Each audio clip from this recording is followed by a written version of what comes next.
हम ये जलसे क्यों करते हैं? जो जिसका होता है उसी की बातें करता है, ये कसूर। जो जिसका होता है उसी की बात करता है। हम आला हजरत वाले हैं ना, तो मौजू कोई भी हो तकरीर का, बात आला हजरत की आई जाती है। इश्क मोहब्बत, इश्क मोहब्बत, इश्क मोहब्बत, इश्क मोहब्बत, नारे तकबीर, नारे रिसालत। जो जिसका आशिक होता है बात उसी की करता है। वाह वाह, क्या बात है। हम जानते हैं हम गुनाहगार हैं, खतावार हैं। हम जानते हैं ये सूरत हुजूर को दिखाने के लायक नहीं, लेकिन इतना हक तो हम भी रखते हैं ना, जब याद हुजूर की आती है उनके नाम की महफिल सजा लिया करते हैं। क्या बात है, माशाल्लाह। ये हक तो हमारा भी है ना। जी जी हजरत, ये हक तो हमारा भी है ना। हम गुनाहगार सही, मुजरिम बदकार सही, चाहे कैसे भी सही हैं तो करीमा तेरे। क्या बात है भाई आला हजरत ने शेर कहा था, मैं गुनाहगार सही, मुजरिम बदकार सही, चाहे कैसा भी सही हूं तो करीमा तेरा। ठीक है ना। तो हैं तो हम उन्हीं के मुजरिम बदकार गुनाहगार। हम ये महफिल सजाते हैं ताकि हमारे दिलों को ठंडक मिल जाए। एक फायदा। दूसरा मकसद इसका क्या होता है?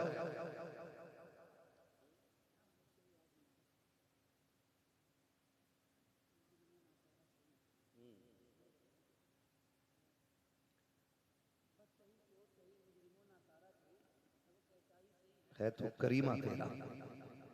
तो मैं आपसे एक बात अर्ज करूं, दूसरा फायदा, सारे लोग ना तो मदरसा जा पाते हैं और ना ही उम्रें रह गई हैं। किसी को जरूरतों ने रोक दिया, किसी को हालात ने रोक दिया। तो कम से कम ऐसा होता है कि जब ये महफिलें सजती हैं ना, तो जो साल भर की कमियां होती हैं इन महफिलों में बैठ करके उन्हें दूर कर लिया जाता है और अमल के मैदान की तैयारी हो जाया करती है। जी वाह वाह, क्या बात है, माशाल्लाह। तीसरा फायदा इस महफिल का ये होता है कि हम दुनिया में आए क्यों हैं, रब ने हमें भेजा क्यों है, हमें ये मकसद फिर से याद आ जाए। ठीक है जी, इतने सारे फायदे। अब उसके बाद मेरा एक सवाल इल्जामी जवाब है ये लोगों के लिए। ऐसे लोग भी होंगे, कमेटी वाले बैठे हैं यहाँ पे, हैं कमेटी वाले किधर हैं? इतनी ठंड लगी है कि हाथ नहीं निकाल पा रहे हैं कमेटी वाले? ठीक है ना। आज जलसे वाले हो, काश कल हुजूर ये कह दें कि मेरे गुलाम आ जाए। वाह वाह, क्या बात है, माशाल्लाह।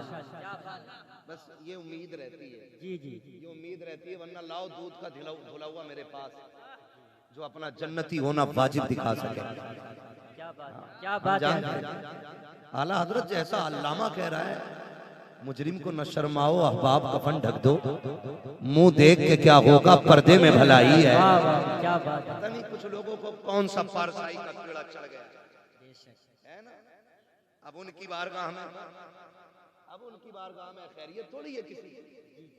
तो कई बार ऐसा होता है कि ये कमेटी वाले लोग चंदा करते होंगे, चंदा होता होगा ना जलसे, बोलो होता है क्या नहीं? जब ये चंदा लेने जाते हैं ना, माफ कीजिएगा अगर किसी को कड़वी लगे, बात सच्ची है, तो जो ना देने वाला होता है ना, तो कहता पिछले जलसे का हिसाब दो। पहला सवाल होता है, पिछला जलसा जो हुआ था जुनैद साहब, उसमें कितना पैसा बचा था? जुनैद साहब ने कहा कि 12,000 जेब से गए थे। तो कहता मान ही नहीं सकता, 58,000 का घपला है। ये कौन कह रहा है? ये वो जिसे 10 रुपए नहीं देंगे, जिसे 10 रुपए नहीं देने होते, वो कहता है कि घपला है 58,000 का।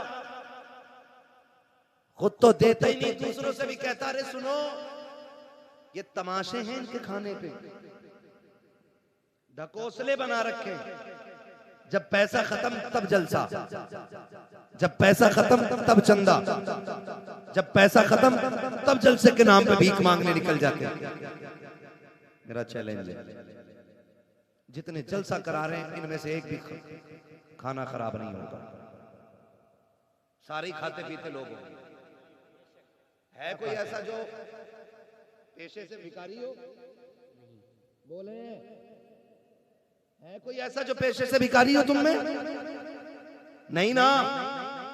चलो ये तो अपने मुंह से मना कर रहे हैं, मैं चैलेंज करता हूं, ये जितने जलसा कराने वाले हैं इन्हें सबको खड़ा करो और सब इनके चेहरे की तरफ देखो, फिर पता लगाओ, जाओ जाके बस्ती में पता करो इनमें से कोई ऐसा है।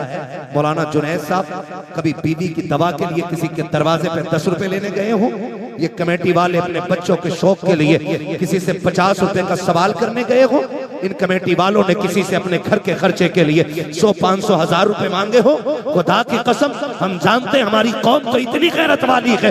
जब कोरोना आया था कितने लोग वाकई से घर में मर गए थे, लेकिन दरवाजे से निकल के हाथ नहीं फैलाया था। कितने लोगों ने भूख की वजह से मौत को गले लगा लिया था, लेकिन अपनी हकीकत, अपनी हैसियत किसी के सामने नहीं ला के रखी थी। अगर आज ये जलसे वाले किसी के दरवाजे पे जाके हाथ फैलाते हैं तो मकसद अपने बच्चों की जरूरत नहीं, अपने खर्च का ही पैसा नहीं, बीवी का इलाज नहीं, सिर्फ इसलिए मेहनत करते हैं ताकि ये पैसा हो जाए और ये महफिल सच जाए और ये दीवाने आ जाए, बातें मदीने वाले की होने लग जाए। वरना खुदा की कसम तुम क्या दे सकते हो? हैसियत क्या है? हम तो उससे मांगते हैं, कौन देता है देने को मुंह चाहिए, देने वाला है सच्चा हमारा। नारे तकबीर, नारे रिसालत, मसलके आला हजरत, मसलके आला हजरत मुफ्ती हम्माद साहब किबला, मुफ्ती हम्माद साहब किबला। नारे तकबीर, नारे रिसालत। वाह क्या बात है हजरत, जवाब नहीं है। एक जलसे की उम्र कितनी होती है? कितनी है जलसे की उम्र? हम कहेंगे जब से पिंडाल लगा तब जब खत्म हो गया जलसा खत्म। नहीं, जलसा तब से शुरू होता है जब से तारीख मुकर्रर की जाती है। क्या बात है, हक बात। मजाक समझ रखा है? तेरे घर में तेरे बेटे की खतने होती हैं तो पूरा मोहल्ला सर पे उठा लेता है, तुझसे 4 मेहमान नहीं संभाले जाते। सलाम करो कमेटी वालों की हिम्मत को जिन्होंने हजारों लोगों का इंतजाम क्या किया। बात है, बेशक। खुद तो करते ही नहीं काम और दूसरों को करने नहीं देते। ऐसे भी कितने परवर लोग हैं, हर जगह का ये मिजाज बनता जा रहा है। लेकिन कमेटी वालों, बड़े हो तो छोटा समझना, बराबर के हो तो भाई समझना, और छोटे हो तो बड़ा समझ के बाद यकीन के साथ पल्ले बांध लेना। दुनिया कुछ भी कहे, हमें इनसे कोई उम्मीद नहीं, हमें मदीने वाले से उम्मीद है। वाह वाह, बेशक। हाफिज मिल्लत फरमाया करते थे कि जब कोई काम करता है तो लोग उसकी टांगे खींचा करते हैं। हाँ, और हयातुल हैवान के अंदर मुल्ला अली कारी ने लिखा है कि हिरन कभी शेर के हाथ ना आए, सिर्फ एक गलती करता है जो वो पकड़ा जाता है। मुल्ला अली कारी हयातुल हैवान के अंदर लिखते हैं कि हयातुल हैवान के अंदर लिखा हुआ है कि हिरन जो है ना कभी शेर के हाथ ना आए जो उसकी रफ्तार है, पकड़ा सिर्फ इसलिए जाता है वो क्योंकि वो मुड़ के पीछे देख लेता है। अगर वो पीछे मुड़ के न देखे तो कभी शेर के हाथ नहीं आएगा। इसलिए काम करने वालों, कुत्ते भौंकते रहते हैं, हमें अपना काम करते रहना चाहिए। जी जी बेशक। मुड़ के पीछे, मुड़ के पीछे, मुड़ के पीछे, मुड़ के देखोगे रफ्तार धीमी हो जाएगी, और कुत्तों के डंडे मारोगे तो काम बंद हो जाएगा, क्योंकि फिर कुत्तों से लड़ते रह जाओगे। बड़े बूढ़े कहते हैं कुत्ते भौंकते रहते हैं, मस्त हाथी, कहावत याद है ना ये? जी जी, मस्त हाथी चलता रहता है, अपने हिस्से का काम करो। कोई कुछ भी कहे फिक्र नहीं, हमें अपना इनाम अपने नबी से लेना है। ये महफिल अज़मत वालिदैन के हवाले से सजी, जिन्होंने सजाई अल्लाह उनके वालिदैन अगर जिंदा हैं तो लंबी उम्र अता कर, अगर चले गए हैं तो उनको जन्नतुल फिरदौस अता कर। नौजवानों, माँ बाप रब की बड़ी नेमत है। लफ्ज माँ इतना मीठा है कि ये जबान पे आता है और मिठास कलेजे पे महसूस होती है। और बाप, बाप का तो तसव्वुर आते ही ऐसा लगता है जैसे आसमान सर पे आ गया हो। अक्सर गाड़ियों पे लिखा होगा, आपने देखा होगा, माँ की दुआ ठंडी हवा। ये ट्रक के पीछे, गाड़ियों के पीछे अक्सर लोग लिखते, हमें इसलिए याद है, हम लोग रोड पे चलते हैं और देखते हैं। माँ की दुआ, माँ की दुआ। इतने ठंडे ना पड़ो कि बोल ना पाओ। मुझे मालूम है मेरे हिस्से में 3 के बाद का वक्त आया है, लेकिन मैं खुश हूं इस बात के कि मेरे हिस्से में क्रीम क्रीम आई है। जितना मट्ठा है वो सारा जा चुका है। वाह वाह, क्या बात है। अच्छे ही लोग रह गए, अच्छे ही लोग रह गए। मैं आपको मजबूर नहीं करूंगा कि आप उठ के नारा लगाएंगे या कैसे। बस मेरी बात सुने, यहां के जरिए यहां तक आ जानी चाहिए। माँ की दुआ, ठंडी हवा। जोर से माँ की दुआ, माँ की दुआ, ठंडी हवा। और बाप, आज तक किसी ने इसके लिए कोई जुमला बनाया? ये तो हुजूर का फरमान है, मैं अपनी बात कर रहा हूं। आपको अल्लाह सलामत रखे, कम से कम इतना याद तो है। बाप के लिए किसी ने आज तक कोई जुमला इस तरह का नहीं लगाया जिस तरह माँ के लिए लगते। माँ की दुआ, ठंडी हवा, मेरी माँ की दुआओं का सदका, सारा माँ पे ही लगा दिया। बाप से बहुत दूर लोग रहते, उसकी वजह जानते? इसलिए कि माँ चांद की चांदनी की तरह होती है और बाप सूरज होता है। चांदनी ठंडी होती है, धूप, धूप, जोर से धूप, गर्म होती है। चांदनी, धूप गर्म होती है। लेकिन याद रखिएगा, चांद की चांदनी अपनी जगह है, लेकिन सूरज की रोशनी भी अपनी जगह है। अगर सूरज ना निकले तो दुनिया में अंधेरा हो जाए। मेरे अजीज, मां का मकाम अपनी जगह, रुतबा बाप का भी कोई कम नहीं है। फरमाया गया मां के कदमों के नीचे जन्नत है, मां के कदमों के नीचे जन्नत है, जन्नत है।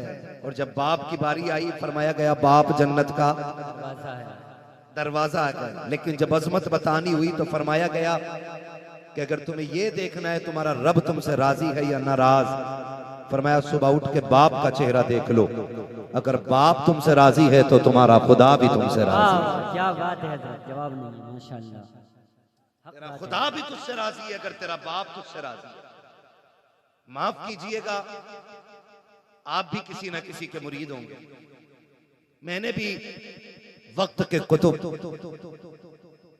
कुतुबुल इरशाद हुजूर अख्तर रजा खां अजहरी मियां का दामन थामा है। वाह वाह, क्या बात है हजरत। मैंने उनका दामन थामा, आपने भी किसी ना किसी का दामन थामा होगा। कई बार ऐसा होता है माशाल्लाह, कई बार ऐसा होता है ना, लोग खड़े होकर बात करते हैं, हजरत जी मैं मुसाफा करके आया, हाथ गुलाब जैसे थे, हाथ गुलाब जैसे थे, हाथ गुलाब जैसे थे। मैंने कहा बेशक बेशक गुलाबों के हाथ गुलाब जैसे ही होते हैं, जी जी जी, लेकिन कभी पैर, बाप के पैर के तलवे भी चेक कर, इसके तलवे भी तो देख। इसमें जो गांठें बनी है ना, ये अपने लिए नहीं, ये तेरे लिए बनी है। जिन बाप के हाथों में हमें मिट्टी नजर आती है ना, वो भी गुलाब जैसे होते, मगर तेरे मेरे ख्वाब पूरे करते करते इनके हाथों की लकीरें खिस गई ताकि बेटे के ख्वाब पूरे कर सके। हम हकीकत से बहुत दूर जा रहे हैं, बहुत दूर। हम उधर जाते ही नहीं जिधर मिलता है, और जिसके बगैर कहीं नहीं मिलता हम उसे छोड़ के निकल जाते हैं। ये बात मेरी जहन में रखिए।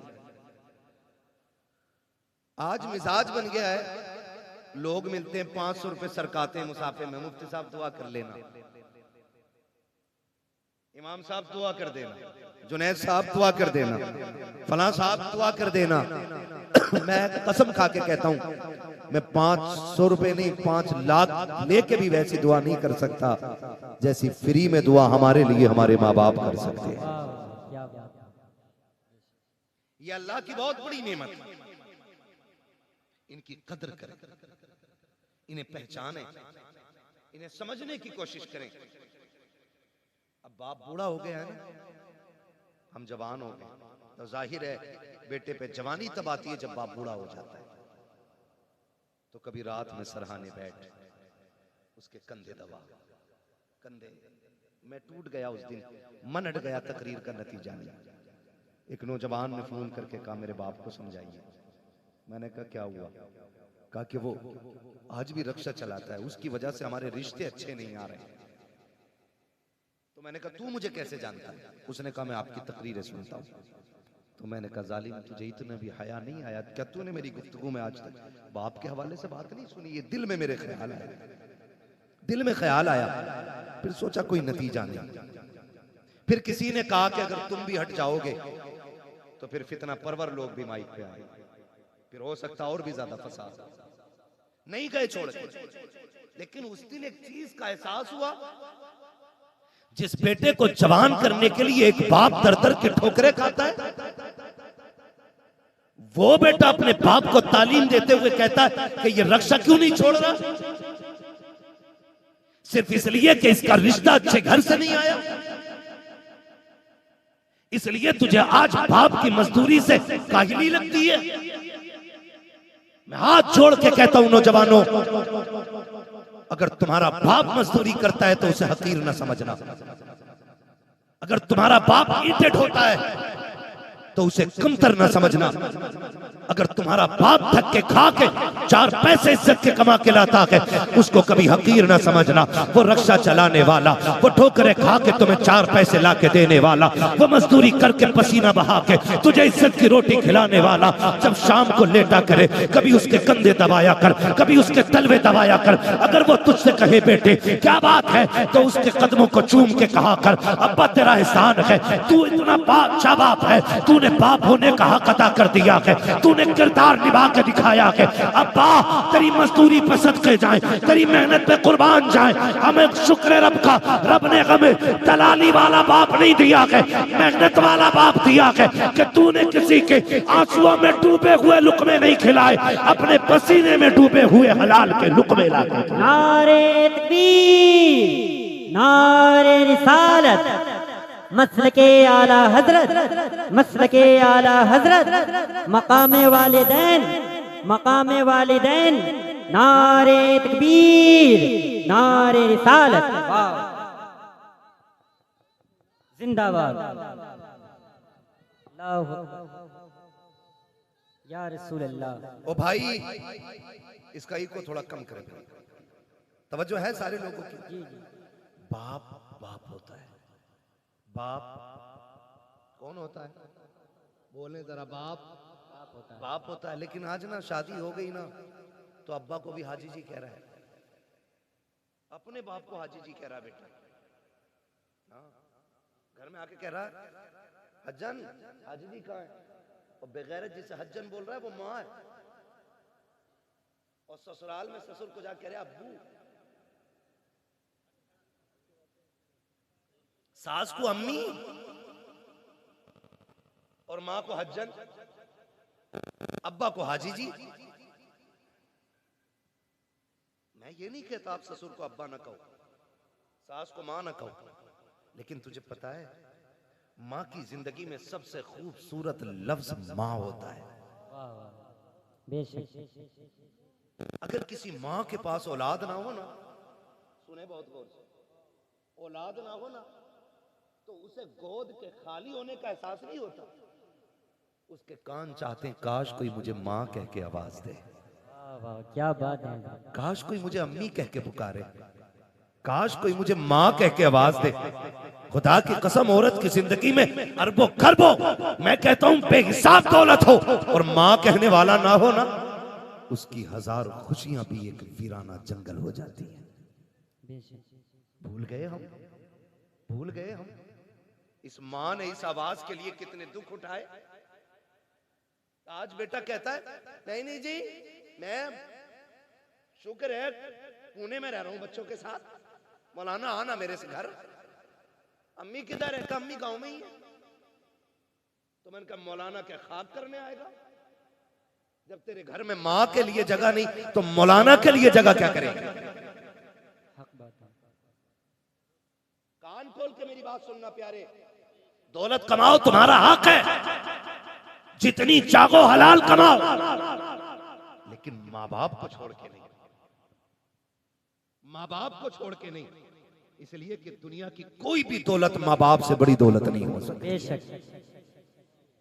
माँ बाप से बड़ी दौलत नहीं हो सकती। कह रहा नहीं बच्चा के साथ हूं, अल्लाह का शुक्र है, अम्मा से पूछ के आया था, अम्मा से पूछ के आया था क्या काम आने का। मैंने कहा अम्मी अकेला रहता हूँ, रोटी टाइम पे नहीं मिलती है, ले जाऊं बीवी को, इससे अलावा बेहतर बहाना कोई बेगैरत के पास हो ही नहीं सकता, ले जाऊं बीवी को। तो कहता हजरत जी मेरी माँ ने ना इजाजत दे दी थी। मैंने कहा सुन, माँ तो माँ होती है ना, दुनिया की कोई भी दौलत माँ को नहीं लग सकती है। मुझे याद आया माँ जब वो कहती ना माँ ने हाँ कह दिया था, तो एक नौजवान अब तो बूढ़ा हो गया होगा, उसने ऐलान निकाला जुनैद भाई अखबार में, जिससे माँ ना पाली जाती हो वो मुझे दे जाए, जिससे अपनी माँ ना पाली जाती हो वो मुझे दे जाए। तो लोगों ने वो ऐलान पढ़ा और हैरत हुई, कहा जो लोगों से अपनी माँ नहीं पलती ये ऐलान कर रहा है जिससे माँ नहीं पाली जाती हो हमें दे जाए। इंटरव्यू के लिए लोग गए कि भाई इस दौर में जब लोगों से अपनी माँ नहीं पलती तू ऐलान करके दूसरों की माँ मंगा रहा है। उसने कहा एक कहानी है, इसमें एक राज है। कहा बताना।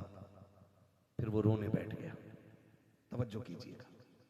अब उसने जो रोना शुरू किया और अपनी बात बताई, उसने कहा जी मैं छोटा था, मैंने होश संभाला ना तो मैंने देखा मेरी माँ की एक आंख नहीं थी। क्या नहीं थी? जिसकी आंख ना हो उसे क्या कहते हैं? अंधा नहीं कहते, दोनों को कहते हैं, काना बोलते हैं। हाँ ये समझेंगे ना मुहावरे में, अगर अल्लाह ना करे किसी को ये आरिज़ा लाहिक हो, खुदा सबकी आंखें सलामत रखे। ठीक है, मैं एक समझाने के लिए बात कर रहा हूँ। वो कहता मेरी माँ की एक आंख नहीं थी, कहते मैं जब घर तरह रहता था तो कोई प्रॉब्लम नहीं, मेरी माँ ने एक अच्छे स्कूल में मेरा एडमिशन करा दिया। और इको कम करो भाई इसका थोड़ा सा। अच्छे स्कूल में जब मेरा एडमिशन हुआ ना, मैं पढ़ने के लिए गया तो मेरी माँ मुझे स्कूल छोड़ने के लिए आई। उसकी एक आंख नहीं थी, बच्चों ने मजाक बना ली, कानी का बेटा है, कानी का बेटा है, कानी का बेटा है। कहते मैंने आके बस्ता फेंक दिया। मैंने कहा माँ नहीं पढ़ना मुझे। कहा क्यों? का लोग मुझे कानी का बेटा कहते हैं, मजाक बनाते। तो माँ थी ना, सीने से लगाया। कहा लाल तेरी जिंदगी का सवाल है, सर पे बाप भी नहीं है, यतीम है तू, तेरे सहारे मेरी जिंदगी कट रही है। बेटे पढ़ ले वरना जमाना एक लुकमा किसी को नहीं देता है, दौर बहुत खराब हो गया है बेटे। माँ ने समझाया। कहता फिर माँ ने मेरा एडमिशन करा दिया। कहा मैं पढ़ता रहा यहाँ तक कि मैं होशियार हो गया। जब होशियार हुआ तो फिर मेरे पीछे तो ये ताना पड़ा था, ये इल्जाम मेरे सर पे था कि मैं कानी का बेटा हूँ। का जब मैं समझदार हो गया ना, मैं मजबूत हो गया, मुझे लगा कि मैं फैसला खुद कर सकता हूँ। कहते मैंने एक दिन आके ना घर पे बस्ता फेंक दिया। मैंने कहा माँ बहुत हो गया, अब मैं नहीं पढ़ सकता। मेरी माँ ने कहा लाल हो क्या गया? कहा माँ वही ताना जो बचपन से लेके आज तक मेरा पीछा नहीं छोड़ रहा है। ए माँ आज भी स्कूल जाता हूँ ना, लोग कानी का बेटा कह के आवाज देते। माँ बता मैं तेरे नहीं पढ़ना चाहता। माँ ने कहा बेटे कोई तो सूरत होगी जो तू पढ़ ले। बेटे पढ़ाई आधी से ज्यादा हो गई है, जिंदगी तबाह बर्बाद न कर। बच्चे ने कहा एक शर्त है। कहा क्या? कहा तू मुझे छोड़ के चली जा या मैं तुझे छोड़ के चला जाता हूँ, तुझसे आज के बाद मेरा कोई रिश्ता नहीं रहेगा। अगर यह शर्त मंजूर है तब मैं पढ़ने के लिए जाऊंगा। जब इतनी बात बेटे ने कही है, खुदा की कसम हजारों बिजलियां माँ के कलेजे पे गिर गई थी। कौन सा दर्द था जो आज माँ को याद नहीं आ रहा था? कौन सा एहसास था जिसने आज माँ को रुलाया नहीं था? जब बेटे ने इतना कहा कि इस शर्त पे पढ़ाई होगी कि तुझसे मेरा कोई रिश्ता नहीं। माँ तो माँ होती है, तू बीवी को लेके उड़ के जाके कहता है मेरी माँ ने इजाजत दी है, तूने तो कुछ भी नहीं मांगा, जो इसने मांग लिया था। इसने कहा आज के बाद तेरा मेरा कोई रिश्ता नहीं है। नौजवान कहता मेरी माँ ने कहा ठीक है शहजादे, आज के बाद तेरा मेरा कोई रिश्ता नहीं। उसने कहा माँ कोई पूछे भी तो बताना मत, मैं तेरा बेटा हूँ और ना मैं कहूंगा तू मेरी माँ है। माँ ने अपनी आंखों आंखों में आंसू लिए, बेटे से जुदाई बर्दाश्त कर ली। वक्त बदलता गया, बेटा पढ़ता चला गया। फिर अल्लाह ने अच्छी नौकरी दी, शादी भी हो गई, अच्छी दुल्हन मिल जाती है। अल्लाह ने इसको एक बेटा अता किया। जब बेटे की खबर माँ को पहुंची है, कई बार इस बेटे को देखने के लिए माँ बेटे के दरवाजे तक आई है, लेकिन गैरत ने कदम रोक दिए थे। हिम्मत जवाब दे गई, अपने बेटे को माँ बेटा ना कह सकी, पलट के वापस आ गई। चंद साल फिर बीत गए। फिर एक दिन माँ ने सोचा अब दुनिया से जाने वाली हूँ, क्यों ना अपने बेटे का चेहरा देख के आ जाऊं। माँ ने कदम उठाए गए, कलेजे पे बर्दाश्त का पत्थर रखा, बेटे के दरवाजे पे आके खड़ी हो जाती है। दस्तक दी, अंदर से इस बूढ़ी का पोता निकल करके आया। उसने कहा क्या बात है? कहा मुझे इस घर के मालिक से मिलना है। बच्चे ने अंदर जाके कहा अब्बा जी कोई औरत आई है, उसकी एक आंख नकी है, आपसे मिलना चाहती है। जब इतनी बात सुनी है, उसने कहा उससे जाके कह दो मैं घर पे नकी हूँ। जब बच्चा पलट के आके कहता है मेरा बाप घर पे नकी है, अल्लाह अकबर। माँ ने आंखों में आंसू भर के बच्चे से कहा था बेटे तू कौन है उसका? कहा मैं उसका शहजादा हूँ। माँ बेसाख्ता होकर के अपने पोते को सीने से लगा लेती है। याद रखिएगा माँ बाप को औलाद प्यारी होती है, लेकिन बुजुर्गों ने कहा है पूत से ज्यादा पोते प्यारे हुआ करते हैं। वजह यह नहीं होती है कि वो रोटी देंगे, वजह यह नहीं होती है कि बुढ़ापे का सहारा बनेंगे। इसलिए पूत से पोते प्यारे होते हैं, क्योंकि माँ बाप को अपने पोते के अंदर अपने बेटे का बचपन नजर आया करता। नारे तकबीर, नारे रिसालत, मसलके आला हजरत, मसलके आला हजरत, हजरत मुफ्ती हम्माद साहब किबला। नारे तकबीर, नारे रिसालत। वाह वाह, जवाब नहीं। इसलिए पोते पूत से प्यारे होते। मैं बहनों से कहूंगा ये आई बैठी हैं, कई बार ऐसा होता बूढ़ा ससुर पोते को गोद में ले लेता है ना। आजकल तो जेंटलमैन है ना, बहुत पढ़े लिखे लोग हो गए सब, ऐसे पकड़ के खींचती है, उठ यहां से, देखता नहीं इसे सांस का मर्ज है, इसके मुंह में थूक आता है, इसकी आंखें गंदी रहती हैं। यही वजह है कि हम पढ़ाने के बाद भी अपनी औलाद को इंसान नहीं बना पाए। गलत नहीं कह रहा हूं। जिन लोगों को किताबें ना मिली, बूढ़ों का दामन मिल गया, वो आज भी इंसान है। और जिन्हें किताबें मिली, बुजुर्गों का दामन न मिल सका, वो पढ़ लिख कर भी जानवर से ज्यादा बदतर है। इसलिए कि इल्म किताबों से मिलता है, लेकिन तजर्बा बुजुर्गों की बैठक से मिला करता है। बेशक, वाह वाह, क्या बात है, हक गोद बात से है। खींच लाती है, गोद से। मजाल है जिसमें दादा ने खाना खाया उसमें पोते को खाना दे दिया जाए। ऐसे उठा के पलट बुड्ढे के आगे की नल के आगे फेंकी जाती है, जैसे कुत्ता मुंह डाल के गया हो। किस इंसानियत की बात करते हो आप? किसे तरक्की कहते हो? वो अंधेरा की भला था कि कदम राह पे थे, रोशनी लाई है मंजिल से बहुत दूर हमें। पहले घर कच्चे थे लेकिन रिश्ते पक्के थे, आज घर पक्के हो गए, रिश्ते कच्चे हो गए। जी, ये वजह है सगा बाप जिस प्याले में सालन खा ले, जिस प्लेट में खाना खा ले, बेटा उसमें खाना खाने तैयार नहीं। अब्बा के आगे का गिलास बेटा धो के पानी पीता है, मौत नहीं आ जाती? कह रहा नहीं, इससे बीमारी फैलेगी। मेरे नबी ने फरमाया सूरुल मोमिन शिफाउन, और जालिम मोमिन के जूते में शिफा होती है। उससे किसने कह दिया कि इसमें बीमारी है? आज बाप के जूते बर्तन में बेटे पानी नहीं पीते। मुझे बताओ, दौर बहुत करीब है। हमने 2000 के बाद का जो दौर हमने देखा है ना, इससे पहले कभी ऐसा दौर नहीं आया। इससे पहले कभी ऐसा दौर नहीं आया। आज कंडीशन ये है कि 25% लोग कैंसर के मरीज हैं। हाँ, 25% कैंसर, 99% शुगर घुसती जा रही है। गलत नहीं कह रहा हूं। जानते हो क्यों? क्योंकि हमने अपनों का झूठा खाना छोड़ दिया। आज तो 4 भाई एक दस्तरखान पे बैठे होते तो 4 अलग अलग प्लेटें लगती हैं। अगर 10 लोगों की बंदा दावत कर देना, मैं तो देखता हूं मौलवियों को भी खिलाते हैं ना खाना, तो डिस्पोजल में यूज एंड थ्रो, कागज की प्लेट। तुझे क्या पता घर के बर्तन की बरकत क्या है? जो कौम अपनी दीन के रहबर को प्लास्टिक के गिलास में पानी पिलाए वो खाक तरक्की करेगी। क्या बात है। जाओ, गारंटी है मेरी, ले आओ बड़े से बड़े फलसफी से टेबलेट जाकर के, बड़े से बड़े अरस्तु से दवा लेके आ। खुदा की कसम, जब दवाएं काम छोड़ जाती हैं तब छक मार के तुम्हें दुआओं के लिए जाना पड़ता है। क्या बात है। इसलिए कि जो काम दवाएं नहीं करती हैं वो काम दुआएं किया करती हैं। लेकिन आज हुआ क्या, कंडीशन देखो, सगे भाई भी बैठे ना, प्लेटें अलग अलग है, गिलास अलग अलग है। एक गिलास रखो तो हमारी कौम उसको समझती है कि ये जिहालत है कि चार लोगों के बीच एक गिलास। जानते हो, जब मोहम्मद बिन कासिम पहली मर्तबा इस मुल्क में आया, कोई एक्टर नहीं था, कोई डिजाइनर नहीं था, हुजूर के दीन का सिपाही था, हीरो था इस्लाम का। आकर के जब अपनी बेटी को आजाद कराया था ना, बहन को, और खाना खाने के लिए पहली बार मुसलमान इस मुल्क में बैठे थे ना, तो लोग मुड़ मुड़ के देख रहे थे ये खा कैसे रहे हैं।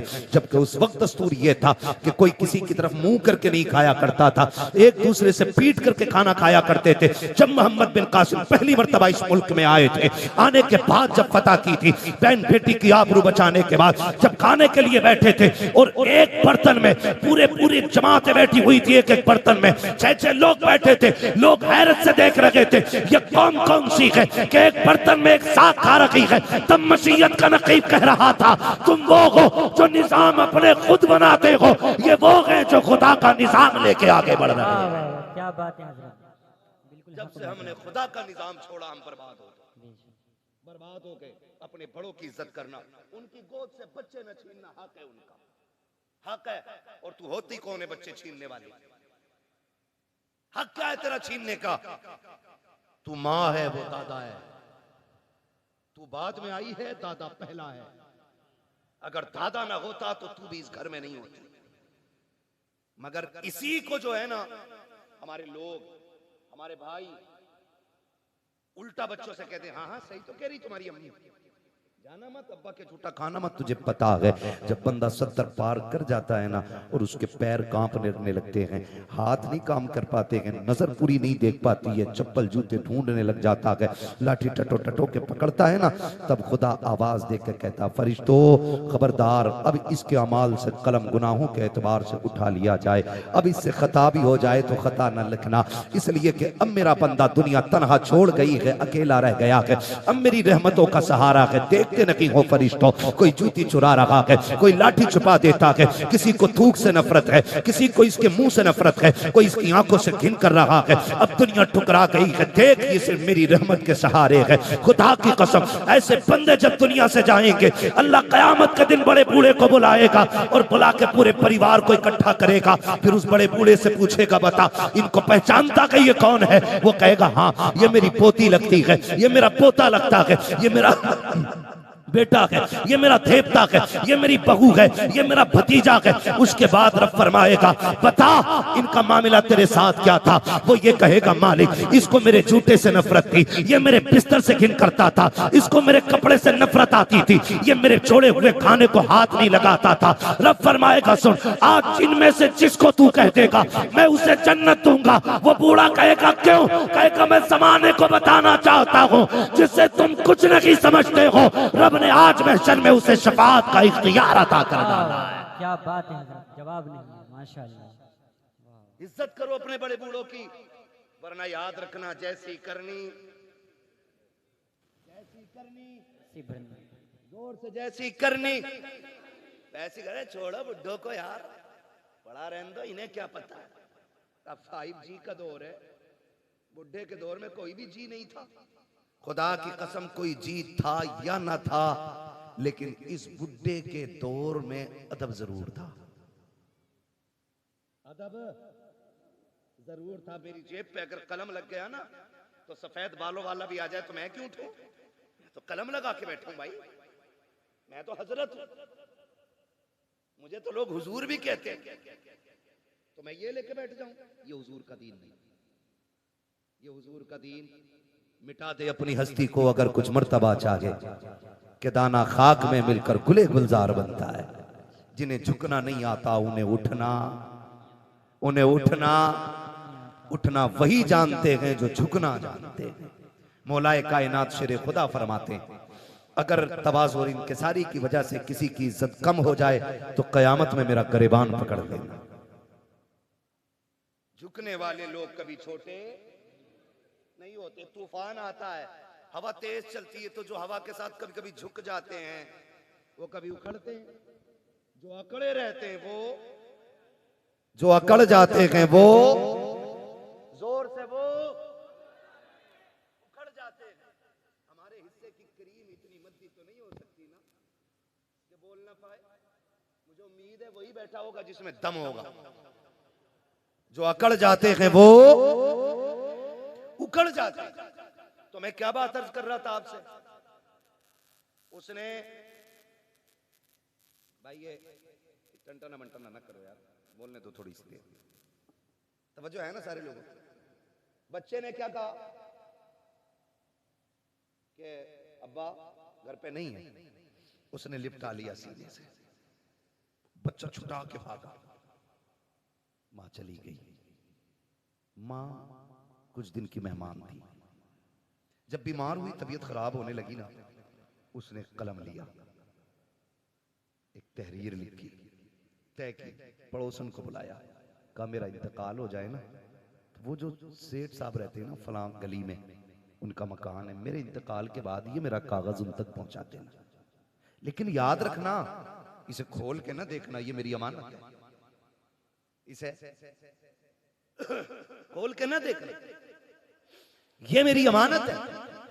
इतना कह के उसने दिया। कुछ दिन गुजरे कि उसका इंतकाल हो गया, मां मर गई। कुछ दिन के बाद उस औरत को ख्याल आया, ये जो बूढ़ी गई है ना, इसने कागज भी तो दिया था जो फला अमीर के घर जाके देना था। उसने वो कागज लिया, लेकर के दरवाजे पे गई।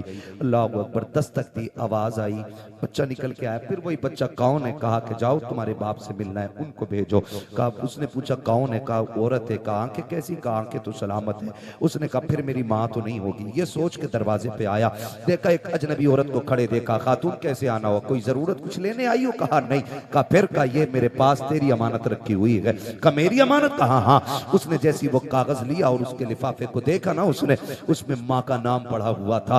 बस लेके अंदर आया, उसको लेके खोल के बैठ गया। जब उसने खत खोल करके पढ़ना शुरू किया ना, अजीब कहानी थी, चीखें निकल जाती। उसने लिखा जो पढ़ा है, माँ ने लिखा था मेरे शहजादे, मैं तुझसे कई बार मिलने की कोशिश की लेकिन तूने मिलना नहीं चाहा। मेरे बेटे, मैं तेरी बुलंदी और तेरी तरक्की के लिए तुझसे दूरी बर्दाश्त करके वक्त गुजारती रही। बेटे मैं शिकवा कोई नहीं कर रही हूँ, शिकायत कोई नहीं, मेरी तो कट गई जैसी भी कटनी थी। लेकिन बेटे एक दर्द मेरे सीने में था, एक एहसास था बेटे, जब तेरे बाप का इंतकाल हुआ तू मेरी गोद में था। दुनिया ने मुझसे कहा था निकाह कर ले, जवान है, मगर मैं तेरी जिंदगी के लिए मैंने अपनी हसरतों को कुर्बान कर दिया। अपनी जवानी मैंने तेरे लिए लुटा दी। मैंने तेरे होते हुए किसी से निकाह को गवारा नहीं किया। मैं ये सोचती रही शायद कोई और आएगा, मेरे बेटे को इज्जत नहीं दे पाएगा। मैं तेरी इज्जत की खातिर बेटे जवानी कुर्बान कर चुकी, मेरी जिंदगी लग गई तेरे नाम। लेकिन बेटे दर्द उस दिन हुआ था जिस दिन तूने मुझसे ये कहा था अम्मा मैं तुझे छोड़ के जाना चाहता हूँ। उसमें लिखा था मेरे बेटे, उतना दर्द तो तेरे बाप के इंतकाल पे भी नहीं हुआ था जितना दर्द तेरी जुदाई से मुझको हुआ था। ए मेरे बेटे, बड़ी हसरतें मैंने तेरे साथ पाली थी, लेकिन तूने सारी हसरतों को 2 मिनटों में खाक में मिला के रख दिया था। मेरे बेटे तू मुझे छोड़ के चला गया। तेरी नाराजगी की वजह सिर्फ इतनी थी कि मेरी एक आंख नहीं थी और लोग तुझे कानी का बेटा कहते थे। कहा बेटे आज इस रात से पर्दा हटा रखी हूँ, जिस आंख की वजह से तू मुझे छोड़ के गया है, आज इस आंख की कहानी भी सुन ले। उसमें लिखा था मेरे बेटे मेरे शहजादे कान खोल के सुन, तेरे बाप का इंतकाल हो चुका था, तू मेरी गोद में आ गया था, मुझे घर के काम भी करने थे, तुझको भी संभालना रहता था। एक दिन मुझे पानी लाना था या कोई काम था, मैं तुझे पालने में बैठा के चली गई। मैं काम से गई, लेकिन इत्तेफाक ये कि तू जिस पालने में लेटा हुआ था उस पालने के नीचे कील पड़ी हुई थी। अचानक तूने उछाल मारी और पालने से नीचे आ गया। बेटे मैं तो काम में थी, न जाने वो कौन सी मनहूस खड़ी थी जो तेरी आंख में कील लगी। मैंने तेरी चीख सुनी, दौड़ के आ गई। बेटे मैंने तेरी आंख में कील देखी, मैं मैं बेकरार होकर डॉक्टर के पास लेकर के गई। मैंने डॉक्टर से जाके कहा था, डॉक्टर मेरे बेटे की आंख में चोट लग गई है। उसने जब कील देखी मुझसे कहा, अफसोस तेरा बेटा जिंदगी में कभी देख नहीं पाएगा। उसने कहा बेटे मैं तेरी माँ थी, कैसे गवारा कर पाती, कैसे बर्दाश्त कर पाती। मैंने कहा डॉक्टर जो भी कीमत लगे दी जाएगी, जो भी कहोगे दिया जाएगा, मेरे बेटे की आंख ठीक कर दी जाए। इसलिए कभी बचपना के इसने देखा कि क्या है। डॉक्टर ने कहा था आंख तो हम दे देंगे, लेकिन उस आंख के बदले में आंख देनी पड़ेगी। जैसी इतनी बात सुनी है, उसने कहा बेवा हूं, बेसहारा हूं, कौन है जो आंख देगा। उसने खुद फैसला किया, आके कहने लगी डॉक्टर जल्दी कीजिए, मेरी आंख निकाल लीजिए। उसने कहा जवानी है, पूरी जिंदगी को क्यों बर्बाद करना चाहती है, तेरी जिंदगी में अभी भाग बनाना बाकी है, खुशियों की बहारें हैं, अभी जागेगी निकाह करेगी, तू आंख क्यों दे रखी है। उसने कहा मेरा तो जो होना था हो चुका, मैं जिसके लिए सजती सवरती थी वो सजन तो कब्रिस्तान जा चुका है, अब किसी के लिए सजना सवरना नहीं है। मेरी खुशियां मेरे बेटे में है, मेरे अरमान मेरे बेटे के साथ है। उसने कहा जल्दी कर मेरी आंख निकाल ले, मेरी आंख मैंने बदले में दी है बेटे, तब जाके तुझे उसके बदले में डॉक्टर ने आंख दी थी। उसने कहा बेटे तू ये पूछता रहा कि मेरी आंख कैसे गई है, सुन ये मैंने आंख लुटाई है, तब जाके तूने इसके बदले में रोशनी पाई है। इस आंख की वजह से तू मुझे छोड़ के जा चुका है। बेटे मैं शिकवा नहीं करती, शिकायत नहीं करती, जब कभी याद आ जाए तो हाथ उठा लिया करना, तेरे मुंह से दुआएं निकलेंगी, कब्र में तेरी माँ को ठंडक और सुकून महसूस हो जाया करेगा। नारे तकबीर, नारे रिसालत, मकामे वालिदैन, मकामे वालिदैन, मुफ्ती हम्माद साहिब किबला, नारे तकबीर, नारे रिसालत। जवाब नहीं है। अल्लाह अकबर। उसने कहा मैंने तेरे लिए आंख दे दी। तो मैं ये कहता हूँ खुदा, अगर तुम दुबई मुंबई जा रहे हो बीवी लेके, तुम कैसे कह देते हो कि माँ ने हाँ कह दी थी ना, वो तो कह ही देगी, इसलिए कि उसके नजदीक बेटे से ज्यादा कुछ भी प्यारा नहीं है। माँ को बेटे से ज्यादा कुछ भी प्यारा नहीं है। और मैं तो खुल के कहता हूं, हम लोग भी शादीशुदा हैं, शुक्र अल्लाह का, ये भी उलमा भी शादीशुदा हैं, जो हैं वो जानते हैं कभी माँ बहू से नफरत नहीं करती। माँ कभी बहू से नफरत, आप कहेंगे जब नहीं करती तो लड़ती किससे, तो एक सीधी सी बात है, वो उन ऐबों से लड़ती है जो उसके अंदर नहीं है। आप कहेंगे वो कौन से ऐब है। मैंने कहा सुन बेटा, जब भी आया लड़के आया या थक के आया, माँ ने भूखा नहीं सोने दिया। और जब ये मजदूरी करके आता है और अपनी औरत गाली दे के उसको भूखा सुला देती है ना, तो फिर माँ गवारा नहीं करती। जब बेटा थक के आता और औरत मुंह बिगाड़ के देख के कहती है आ गई ये तुनार लेके, मेरा शादी का सूट किधर है, फिर वो जो थक के लोगों की गालियां खा के आया है टूट जाता है।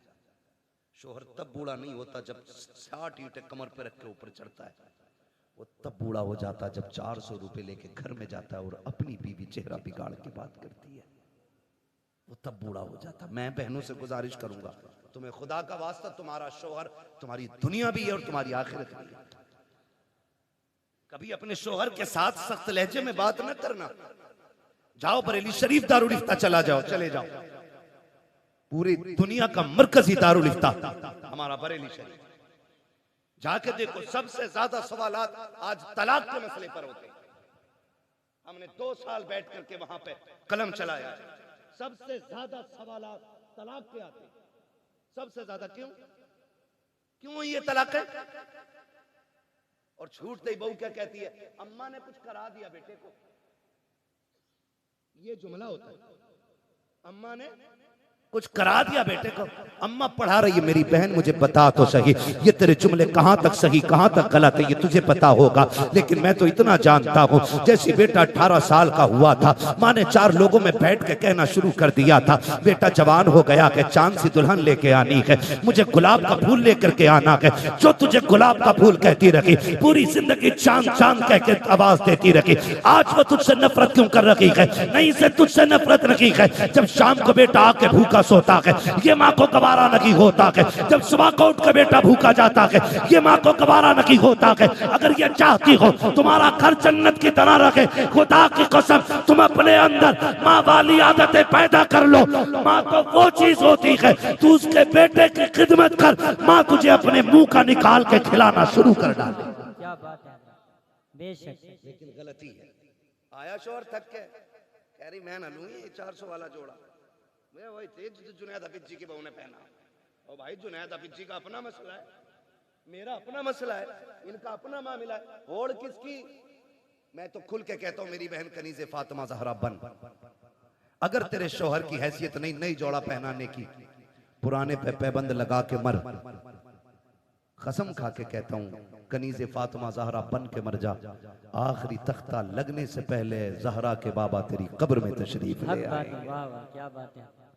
आज जरूरत है घर बेहतर किए जाए, घर बेहतर किए जाए। आज घर घर की कहानी झगड़े, घर घर की कहानी, किसी को अम्मा बोझ लगती है, किसी को अब्बा बोझ लगता है, किसी को माँ की रोटी हजम नहीं होती, तो किसी को बाप के 2 लुक़मे भारी लगते। मुझे एक बात याद आ रही है, मैंने एक जुमला बोला था, जैसी करनी, खत्म कर लूं तकरीर तो फिर बोले ना जैसी करनी। मुझे मालूम है मेरे जुमले सख्त होते हैं, क्योंकि मैं फ्री में जन्नत नहीं बांटता। मुझे पता है जन्नत कितनी मुश्किल है, जन्नत इतनी मुश्किल है। मेरे इमाम ने कहा था पार जाना है नहीं मिलती नाव, जोर पर धार है क्या होना है, छुप के लोगों से किए जिसके गुनाह वो खबरदार है क्या होना है। क्या बात है। मुझे पता है जन्नत कितनी मुश्किल है, इसलिए खुदारा जज्बात से निकल के अब हमें अमल के मैदान में आना पड़ेगा, अमल के मैदान में आना पड़ेगा। अल्लामा रूमी ने मसनवी शरीफ में एक बात तहरीर फरमाई है, बड़ी अजीब बात है, तवज्जो है, कहते हैं जरा या रसूल अल्लाह। या रसूल अल्लाह। हाँ बस 10 मिनट में इंशाल्लाह बात पूरी करने लगा हूँ। हाँ 1 घंटा होने वाला है, 4 मिनट बाद 1 घंटा पूरा है। अल्लाह आपको सलामत रखे। मैं कोशिश कर रहा हूँ कि 4 मिनट से ऊपर थोड़ा सा चला जाए, 5 मिनट ज्यादा हो जाएंगे, लेकिन मैं बात बताना चाहता हूँ, खुदा करे ये बात दिल में उतर जाए। मैंने एक जुमला बोला था, जैसी करनी ऐसी भरनी। वैसी भरनी। अल्लामा रूम मसनवी शरीफ में तहरीर फरमाते हैं, एक बीवी ने अपने शोहर से शिकायत की, उसने कहा कि तुम्हारे बाप की खांसी सोने नहीं देती। ए बेटे तवज्जो कर थोड़ा सा, मालूम है ठंड ज्यादा हो रही है। उसने शिकायत की कि तुम्हारे बाप की खांसी ना बर्दाश्त नहीं होती। उसने कहा तुम तो मेरे जिगर का टुकड़ा हो, तुम्हारे लिए बाप क्या, मैं कुछ भी छोड़ सकता हूं। उसने बाप को उठाया, अगले दिन बिस्तर उठा के वहां डाला, बाप का बिस्तर जहां जानवर बनते थे। मसनवी शरीफ में अल्लामा रूमी ने लिखा है, वहां डाला जहां जानवर बनते थे। कहने लगा अब्बा आज के बाद यहीं रहना है। बाप था, उसने कहा ठीक है जी मंजूर है। तो बच्चे, उसने एक पुराना सा कंबल उठा के लाया घर से और पुराना कंबल बाप के ऊपर डाल दिया। आज भी जाओ घर चेक करो, ये जो बाहर निकल के फतवेबाजी करते हैं ना, वो बाहर निकल के दीन बांटते घूम रहे हैं। जो तनकीदें करते हैं ना चौक में खड़े होकर इमामों पे और मौलवियों पे, जाके देखो अपना आप तो रेशमी कंबल में सो रहा होगा और अपने बाप के पास वही रजाई होगा जिसमें चांद साफ नजर आ जाए। ये कंडीशन है, अमल से बिल्कुल खाली है। ये लगता है कि बस ये बोलना जो है ना यही जन्नत ले जाएगा। अमल मजबूत कीजिएगा, हम सबको अमल मजबूत करना है। अल्लामा रूमी लिखते हैं, उसने पुराना सा कंबल बाप के ऊपर डाला और साथ में उसका अपना बेटा भी गया था। हाथ पकड़ के पलटा ना बेटे ने, बाप पलट के दादा को देखा, कुछ याद आया उसे। उसने बाप से हाथ छुटाया और दादा की तरफ गया। जो कंबल दादा के कंधे पे रखा था ना वो उतारा, उतारने के बाद पैर के नीचे रखा, उसके 2 टुकड़े किए, 2 टुकड़े करके आधा दादा के कंधे पे डाला, आधा अपने।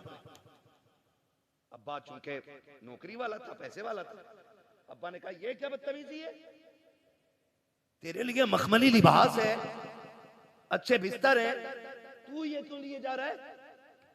उसने कहा देखा ना भैया, मैंने कहा क्या, कहा दादा बूढ़े हो गए तो आपने पुराना कंबल इनको दिया है। मैं हिसाब लगा रहा हूं कल आप बूढ़े होंगे, जैसे आपने दादा को यहां लाके डाला मैं कल आपको यहां लेके आऊंगा। तो उसने कहा शायद कल पुराना कंबल ना हो। उसने कहा आधा फाड़ के लेके जा रहा हूं, आधा दादा का है और आधा आपका है। इतना सुना ना उसकी चीख निकल गई। उसने कहा सच है, जैसी करनी वैसी, जैसी करनी वैसी भरनी। आपसे मेरी गुजारिश है, माँ बाप है ना तो उनको राजी कर लो, ये सबसे बड़ी दौलत है। कोई पीर तुम्हें जन्नत नहीं देगा अगर माँ बाप नाराज है। पीर तो क्या यार, मैं कहता हूं बगदाद चले जाओ, बड़ा पीर भी जन्नत नहीं देगा अगर माँ बाप नाराज है। जाओ हरम तक चले जाओ, अगर घर का बाप राजी है तो खुदाए पाक राजी है, बाप नाराज है तो खुदाए पाक भी नाराज होता है। बेशक। बड़ी बात होती है। आज माँ बाप हैं तो कदर करो। कह रहा हाजी जी हैं, प्रधान हैं, अब्बा को मुखिया, बाप को बाप कहा करो, अब्बा कहा करो, माँ को माँ कहा करो, इन्हें वक्त दिया करो। आज इनके जुमले सख्त होते। कह रहा मौलाना बस करो, तुम मेरे अब्बा को जानते ना हो, बहुत खड़ूस है मेरा अब्बा। ये जुमले बोल रहा है, मेरा अब्बा बहुत खड़ूस है, सीधी कहो तो उल्टा ही बोलता है। मैं कहता हूं जालिम तूने बाप को समझा ही नहीं, कभी बाप अपने लिए जीता ही नहीं, वो तो जीता ही औलाद के लिए। ये उस दिन समझोगे जिस दिन तुम्हारे पास बैठे होंगे और तुम्हारा बेटा उंगली पकड़ के कहेगा ना अब्बा मुझे ऐसे जूते चाहिए जैसे फलां ने पहने, और तुम्हारी जेब में कौड़ी नहीं होगी ना, तब तुम्हें अपने बाप की परवरिश का जो दौर है ना वो याद आएगा। आज हमारे पास बाइक है, 4 व्हीलर है, लेकिन बाप को बैठाने के लिए वक्त नहीं है, बाप को बैठाने के लिए वक्त नहीं है। और वो तो तब लेके हमें चला जब लोग उस दौर में साइकिल का तसव्वुर भी नहीं करते थे, जब गाड़ियां नहीं थी। 4 किलो मेले की जिद कर दी हमने, जाने 4 किलोमीटर तक बाप कंधे पे लेके जाता था। एक बार रास्ते में उसने नहीं कहा बेटे मैं थक गया हूं, थोड़ी देर चल ले। उसने कंधे तो बदले गए लेकिन पैर नहीं बदले थे, उसने कंधा बदला गए लेकिन हक नहीं बदला था। वो तुझे लेके चलता रहा, जितने कांटे लगे अपने लिए उसने, जितनी मुसीबतें आई खुद संभाली उसने। आज उस बाप को 10 रुपए की दवा की जरूरत होती है, बेटा पर्चा पकड़ के कहता है किस डॉक्टर ने लिखी है दवा, इतनी महंगी दवा कौन देता है। खुदा की कसम खा के कहता हूँ लोग बातें करते हैं, अब खून जाम हो जाता है, बूढ़ा हो गया है बाप, हार्ट अटैक से मर गया। और मैं तो खुल के कहता हूँ बाप का खून कल भी गर्म था, आज भी गर्म है, आखिरी सांस तक गर्म रहता है। इसको ठंडे ने नहीं मारा है, इसको खून के जमने ने, ब्लड प्रेशर ने नहीं मारा, इसको औलाद की तानों ने मार दिया है। आप कहेंगे कैसे, तो सुन प्यारे, आज सर्दी का मौसम आ गया है, खांसी उखड़ के आएगी। जो खांसी बाप को पिछले साल हुई थी वो इस साल भी होगी। वो डरते डरते तकिए के नीचे से गिलाफ में से एक कागज का टुकड़ा निकालता है जो 1 साल से रखा हुआ है, और वो खांसी के सिरप का रेपर होता है। वो सोचता है, कभी ख्याल करता है इससे दवा मंगाऊं कि ना मंगाऊं, लेकिन खांसी परेशान करती है। फिर ख्याल आता मंगाऊं कि ना मंगाऊं, फिर दिल पे पत्थर रख के वो निकालता है कागज और देता बेटे को। जब बेटा कागज देखता है और उसको मोड़ के कहता तुम्हारे खर्चे उठाऊं या औलाद के खर्चे उठाऊं, जब इतना सुनता है तब बाप को अपनी परवरिश पे एहसास होता है। वो फिर कहता मालिक ये बेटा ना होता तो क्या हो जाता, ये मर क्यों नहीं गया था, क्या इस दिन के लिए जवान किया था मैंने, इसके लिए एक एक पल मर के गुजारा है।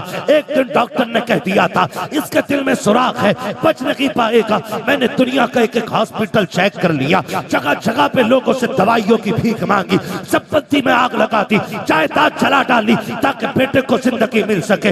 आखिर में जब डॉक्टरों ने ना कह दिया तो इसी बाप ने अपने दिल का नजराना दिया और कहा था डॉक्टर हो सके मेरा दिल ले ले लेकिन मेरे बेटे की जिंदगी बचा ले। खुदा का करना ऐसा हुआ, बाप का ये 2 जुमले बेटे की जिंदगी के काम आ गए, बेटा बच गया। आज जब बाप दवा की बात करता है बेटे उल्टी जेब करके दिखा देते हैं। खुदा के वास्ते तुम्हें समझाया क्यों नहीं पीर ने, तुम्हें बताया क्यों नहीं तुम्हारे खानदान वालों ने कि जन्नत पीर के कदमों में रखी, जन्नत माँ के कदमों में है। तुम्हें बताया क्यों नहीं गया है कि अगरबत्ती मज़ारों पे लगाने से अल्लाह उतना राजी नहीं होता है जितना बाप के पैर दबाने से राजी होता है। जाओ आज भी गारंटी है, बरकत ना हो अपनी दौलत का हिस्सा बाप पे लुटाया करो, खुदा उसके सदके में तेरी 7 पुश्तों के रिस्क का इंतजाम फरमा दे। क्या बात है, वाह वाह, जवाब नहीं। हाँ मौज आ रही है, मौज। पीर साहब आ गया, मुरीद नशेड़ी था, जुआरी था, 500 दे दिए, उन्होंने सर्टिफिकेट दे दिया ये जन्नती है। हाँ जब उनने कही जन्नती है तो सुबह को मुरीद उठ के कह रहे हजूर रात मैंने ना आपको जन्नत में देखा था। तो वो फूल के कह रहे अच्छा अल्लाह का करम है, लगे तो मुझे भी ऐसे ही। मर के देख बेटे वो लठिया चलेगी कि सारा लगना बंद हो जाएगा। एक पीर साहब मर गए तो मुरीदों ने सुराख खोल दिया, कब्र में सुराख। क्यों खोला भाई? कहते इससे हजूर की कब्र से बरकतें निकलेंगी। हजूरी कहते हैं। 3 दिन बाद इतनी बदबू फैली कि मोहल्ला पूरा खाली। अल्लाह के राज अल्लाह ही जानता है।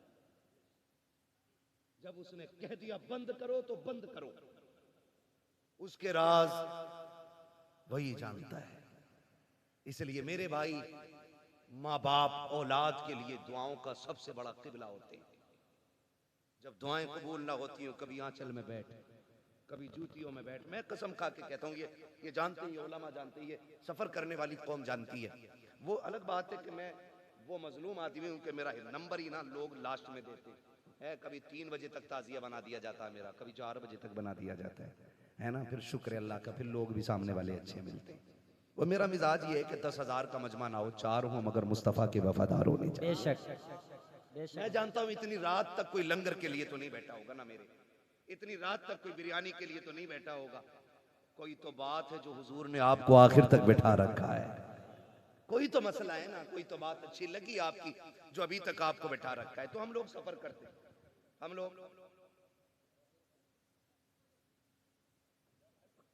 क्या बात है हजरत, हम लोग सफर करते हैं, तके आरे रहते हैं। मैं कसम खा के कहता हूँ, अल्लाह ने बड़े से बड़े अच्छे कमरे भी दिखा दिए, बड़ी से बड़ी गाड़ियां भी दिखा दी। और ये हमारा कमाल नहीं है, ये हुजूर के जिक्र का कमाल है। वरना हमारी औकात तो साइकिल भर की नहीं थी। ये तेरा करम है आका के बना लिया है अपना, कहां मुझसे ये कमीना, कहां सिलसिला तुम्हारा, है ना। बस लोग अगर कहें कि भाई क्या है, भाई क्या है, क्या है, कितना बड़ा है, कितना पैसा है, तो सुनो जी, सिर्फ एक ही तारुफ है, तेरे टुकड़ों पे पले गैर की ठोकर पे न डाल, झिड़कियां खाएं कहां छोड़ के सदका तेरा। तो अल्लाह के करम से बड़ी बड़ी गाड़ियां भी देखी, बड़े बड़े होटलों में रुके, बड़े बड़े अच्छे बिस्तर मिले। मगर अल्लाह की इज्जत की कसम खा के कहता हूं, जो दिल माँ के कदमों में बैठ के लगता है ना, वो किसी भी 5 स्टार होटल के VIP गद्दे पे नहीं लगता है। इसलिए कि आप ना जब दुनिया से पलट के आओ, देखो नारे लगते हैं, कोई कहता अल्लामा आया है, कोई कहता फहामा आया है ना। एक नारा लगता है देखो देखो कौन आया, तो लोग कहते शेर आया, शेर आया, कतई आदमी से जानवर बना दिया। ये चीजें अच्छी नहीं आती। हम शेर वेर नहीं, हमें तो सिर्फ हुजूर का गुलाम कहो, इससे अच्छा कोई नारा हमारे लिए नहीं है ना। सिर्फ उनके नौकर कहलाएं, इससे बड़ी कोई हमारे लिए इज्जत की बात ही नहीं हो सकती, इससे बड़ी कोई इज्जत की बात नहीं है। वो तो बड़े बड़े नारे लगते हैं, बड़े बड़े नाम लेते हैं लोग, लेकिन जब माँ के कदमों में जाके बैठो ना, वही बचपन पलट के आता है। और फिर दुनिया के झवेलों से निकल के जब माँ के कदमों में बैठो, जाओ सर में दर्द हो, कितना भी दर्द हो यार, दवाओं से न रुकता हो। कसम खा के कहता हूँ, माँ के पैरों में बैठ, उसे चारपाई पे बैठा, गोद में सर रख के माँ थोड़ी देर सर में तेल डाल दे, वो तेल के बहाने से हाथ डालती है, खुदा हाथ के बहाने से रहमतें उतार देता है। सुभान अल्लाह, सुभान। लेकिन अब किधर गई ये बरकतें, किधर गई ये बरकतें। 6 घंटे बीवी से सर में मालिश करा लेगा, 2 मिनट माँ के कदमों में नहीं बैठेगा। बैठा करो, कसम खा के कहता हूं, मैं खुल के बात कर रहा हूं, अल्लाह करे ये बात आपकी समझ में आ जाए। ये वो अनमोल तोहफे मेरे भाई, अगर चले गए तो दोबारा चले गए तो दोबारा नहीं आएंगे। ये बड़े तोहफे हैं, इनकी कदर कर लो, है ना। कभी माँ के साथ बैठा करो, खाना खाने बैठा करो, लोग चारों तरफ से लग जाते हैं, हजरत ये लो, ये बोटी लो, ये बोटी लो, हटाओ यार। कभी माँ के हाथ से न छुकी चटनी, पानी लगी रोटी से खा, अल्लाह उस चटनी की रोटी में मुर्ग मुसल्लम से ज्यादा जायके अता फरमा देता है। ये करो, और इसके लिए नसीब चाहिए, इसके लिए नसीब चाहिए, इसके लिए, इसलिए कि दौलत मेहनत से मिलती है, माँ बाप नसीबों से मिला करते, माँ बाप नसीबों से मिला करते हैं। इनकी कदर करें, इनकी इज्जत करें। जब दुआएं कबूल ना होती हो, इनके तलवों में जाके बैठे, फिर इनसे हाथ उठवाएं, हाथ इनके उठ जाएंगे, करम मदीने वाले का हो जाएगा। फरमाया गया, वक़ज़ा रब्बुका अल्ला ताबुदू इल्ला इय्याहु व बिल वालिदैनि इहसाना। तुम्हारे रब ने फैसला फरमा दिया कि तुम्हें इबादत सिर्फ अल्लाह की करनी है, और इबादत के बाद जो सबसे पहला काम करना है वो माँ बाप के साथ हुस्न सलूक है। गोया मशीयत ये है रब की कि रात भर इबादत करो, सुबह मुंह बिगाड़ के माँ को देख लो, मैं तेरी सारी इबादत तेरे मुंह पे मार दूंगा। ईशा पढ़ के सो जा, उठ फजर के लिए मुस्कुरा के माँ को देख, फजर पढ़, या फजर पढ़ के माँ को देख, वो कहता मैं रब हूं, कलम मेरा है, हाकिम मैं, लिखने वाला मैं, तू सो के उठेगा मैं तेरी पूरी रात इबादत में लिख डालूंगा। करेंगे इंशाल्लाह ये काम, इज्जत करेंगे माँ बाप की, इनसे ऊंचे लहजे में बात करेंगे। कोई कह रहे आज इंशाल्लाह? अरे इंशाल्लाह नहीं करेंगे, बोलो यार। माँ बाप से ऊंचे लहजे में बात करेंगे। ठंडी आ गई है, खुद फटे कंबल में लेटना, माँ बाप को नया देना, कहना अब दुखों के दिन गए, अब सुखों के दिन आ गए। अब बेटा जवान हो गया है, अब भी मेरा बाप फटा कंबल ओढ़े, मैं जवान हूं, मेरी जिस्म में ताकत है सर्दी बर्दाश्त करने की, मैं बैठूंगा ना। माँ बाप बड़े अच्छे लोग, बड़े अच्छे होते हैं, वो कभी किसी से कहते नहीं बेटा सुलूक क्या कर रहा है, कभी नहीं कहते। उनसे पूछो रोटी दे रहा, हाँ मेरा लड़का 3 टाइम रोटी देता है। घर में इज्जत है, बोले हाँ बहुत इज्जत है। लेकिन हकीकत क्या होती है? हकीकत ये होती है कि उसके लिए जिस छत को उसने पूरी जिंदगी मेहनत करके बनाया था ना, आज उसके नीचे बैठने के लिए बाप